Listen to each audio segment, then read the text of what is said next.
Olá, pessoal. Chegou a hora da gente falar um pouquinho sobre fontes customizadas. O que isso significa? Bom, se você reparar, olha só, estou aberto aqui o arquivo base e eu vou fazer uma cópia dele. Já estamos no 22, eu vou salvá-lo como fonte face, tá? E aí, o que acontece? Eu tenho aqui uma tag H1 e para eu formatar a família da fonte, né? Eu vou vir aqui no meu style e vou fazer o seguinte, eu vou pegar todo o H1, vai ter um fonte family, e aí eu posso colocar o nome da fonte. Mas como a gente sabe, essa fonte é a fonte instalada na máquina do usuário, tá? Então, se eu procurar aqui no sistema operacional do usuário, se eu procurar pela fonte Arial e não tiver, eu posso ter uma outra opção, que é a fonte Helvética, e por aí vai, né? Só que eu também posso criar uma família de fonte personalizada e disponibilizar o arquivo da fonte em si na internet, tá? Para isso, a gente utiliza uma diretiva chamada fonte face. O que isso significa? Significa que antes de definir a família da fonte, eu posso colocar uma diretiva dessa forma, fonte, olha só, fonte family, desculpe, fonte face, tá? E aqui eu vou fazer o seguinte, fonte family e vou colocar um nome qualquer para essa fonte. Por exemplo, eu vou chamar esse cara aqui de Nádia, desse jeito, tá? E depois eu preciso passar a fonte da fonte, ou seja, eu preciso passar o source da fonte, né? Aonde que está o arquivo da fonte. Para isso eu vou utilizar src, tá? E sempre que eu preciso vincular um arquivo aqui através das folhas de estilo, eu utilizo o URL, abre e fecha o parênteses, tá? Bom, eu já tinha colocado aqui, eu vou passar para vocês uma pastinha de fontes que eu baixei da internet. Eu já tenho umas fontes aqui, ó. Deixa eu aumentar um pouquinho o zoom, aumentar essa pastinha. E olha só, eu tenho esse novo diretório aqui. Opa, aqui. Esse novo diretório aqui, ó, fontes, né?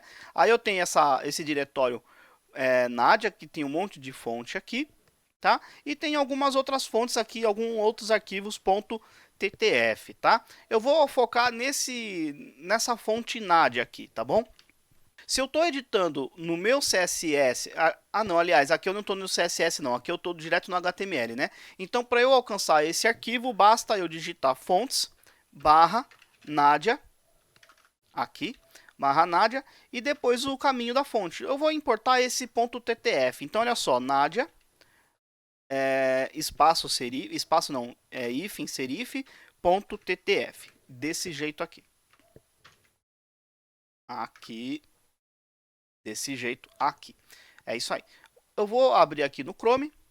E olha só, não aconteceu nada, né? Por que não aconteceu nada? Aliás, ele colocou aqui o Arial, né? Ou seja, eu fiz a importação da fonte na minha página, tá? Mas eu preciso aplicar no elemento que eu quero. Então, se eu der o nome aqui de Nádia, eu vou vir aqui, Nádia, desse jeito. Se eu olhar agora, olha só, já tem uma outra fonte ali, tá?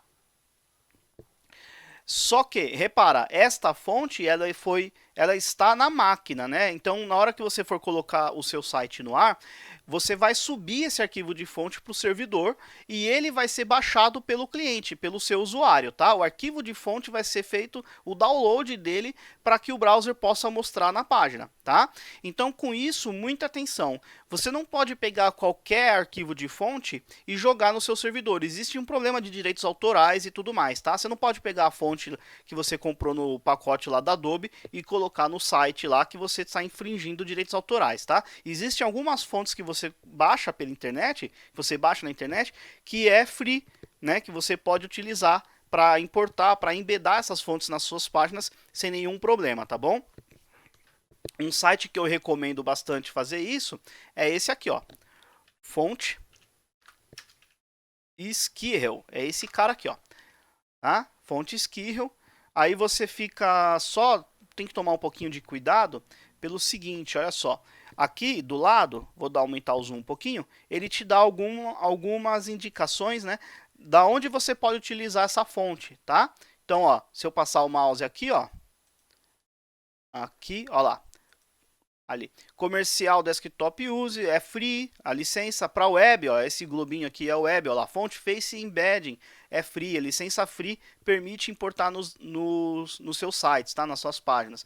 Agora, esse aqui, para e-book, não, aí você já não tem permissão, tá? Para importar no seu e-book. E também não tem permissão para importar essa fonte no seu aplicativo ou software, tá? Então só toma bastante cuidado com isso. Por exemplo, essa fonte outra aqui, essa aqui, ela é livre para você poder usar no seu desktop, mas não é livre para você embedar essa fonte nas suas páginas, tá? Então só toma cuidado. Por exemplo, Open Sans pode usar em qualquer uma das situações, tá? Aqui você vai fazer o download de um arquivo OTF, tá? Desse arquivo aqui, OTF. Depois que você fizer esse download, você vai clicar aqui em Generator.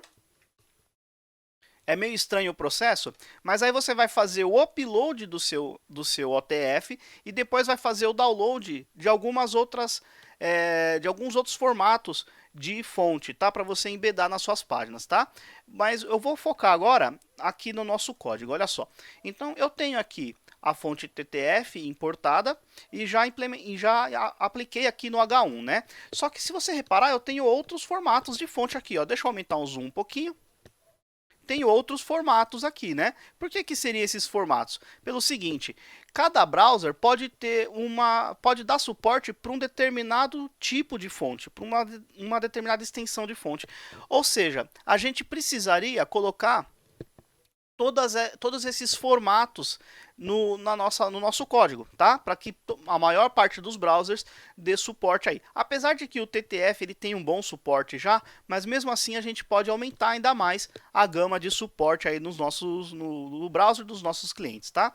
Para isso, olha o que eu vou fazer. Existe uma técnica, uma sintaxe aqui bem específica, que é o seguinte. Eu vou fazer o seguinte, ó. Eu tenho source aqui. Esse cara eu vou apontar para o meu arquivo EOT, tá? Eu sei que o arquivo EOT é para funcionar nos Internet Explorers, tá? E depois eu vou vir aqui, ó, src url. Vou até copiar isso tudo aqui. E aqui tem uma curiosidade. O primeiro source, que é para funcionar no Internet Explorer, você vai colocar EOT e ponto e vírgula. Depois, continua os outros sources e aí você vai fazer da seguinte forma, olha só. Você pode colocar aqui o wolf, depois vírgula, URL. Aliás, copiar, eu já copiei, né? Então eu tenho aqui o wolf, depois eu tenho o TTF, tá? E depois eu tenho, colocar vírgula aqui, e depois eu tenho o SVG. Dessa forma, tá? Então eu tenho EOT, wolf, TTF, SVG. Se eu olhar aqui, ó, EOT, SVG, TTF e wolf, exatamente dessa forma, tá? Só que ainda não tá tão 100% ainda não. Por quê? Se o browser, na hora que ele lê isso daqui, ele vai tentar fazer o download do EOT. Se o browser não der suporte para o EOT, ele vai para o próximo. Só que ele já baixou o arquivo, o usuário já fez esse download. O browser precisou fazer o download para depois tentar aplicar. Então, o que a gente pode fazer para melhorar? Eu posso passar aqui, antes, né, depois de fechar os parênteses, eu posso falar que tipo que é esse que eu estou tentando, embedar na página, né? Que eu tô tentando importar na página. Então, o que eu vou fazer? Olha só, eu vou vir aqui, vou até fazer o seguinte, ó. Format, desse jeito, tá? E aqui eu vou passar uma string, olha só, um textinho, né? O wolf, eu vou colocar o wolf.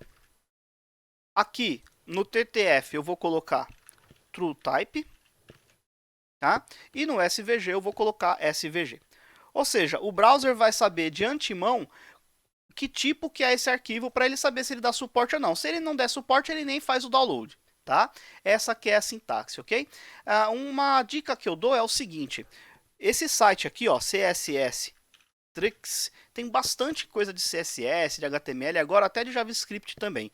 Eu sempre uso esse cara como base, tá? Então eu procurei aqui na internet, ó, fonte face, né, no CSS Tricks, tá aqui.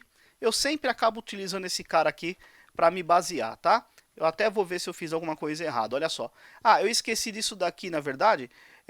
Por quê? Porque isso daqui você precisa fazer se você quiser dar suporte para IE8. Eu acredito que não, mas de qualquer forma, se precisar dar suporte do IE6 para o IE8, você vai incluir essa linha aqui passando esse hash, enfim, uma coisa meio estranha, tá? Tem esse Wolf 2, é uma versão mais moderna, ele até diz aqui, ó, Super Modern Browsers, tá? E aí eu tenho Wolf, TrueType, SVG. Então, esse aqui é a base para você poder se basear, tá certo? E depois, ó, aplica lá utilizando o MyWebFont, por aí vai, tá? Bom, só uma dica. Esse nome aqui, Nádia, você pode dar o nome que você quiser, tá? Se eu quiser colocar esse cara aqui e esse cara aqui como abacaxi, eu posso, mas não devo, tá? Por que não devo? Porque não tem nada a ver esse nome abacaxi com o tamanho, com o arquivo de fonte lá que eu tenho na minha pasta, né? Então, meio estranho, tá? Então, apesar de que você pode, você não deveria fazer coisas desse tipo aqui. Procure deixar o mesmo nome aqui, alguma indicação no Font Family, tá? Bom, com relação às fontes faces, então, era isso que eu tinha para falar. No próximo vídeo, a gente vai falar um pouquinho mais de outro assunto. Até lá!